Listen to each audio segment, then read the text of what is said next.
आम मुख्यमंत्री सबुतर विश्व बड़ से जापान ओह्लैक ओह्लौ विश्व बड़ माने इस्पात कारखाना हम घोषणा कर सारे एवं आज जो मीट हम केते जे कारखाना हम तार कि सीमा ना मु खाली मुख्यमंत्री पचारिया चाहूँ चेष्टा आपण करजे टे बुलाबुली जापान टे बुलूँ देखुं यही गले हैदराबाद से देखुं दिल्ली गले ये बम्बई गले सबुठी मेक इन ओडिशा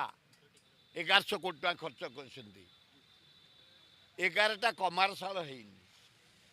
एवं आज मध्य से घोषणा कर सारे विश्व नंबर 1 सबुठु बड़ इस्पात कारखाना हम एवं आज मत भावुँ विश्व जिते कारखाना अच्छे सब ओडिशा को पलि आस आज जो डिसीजन हम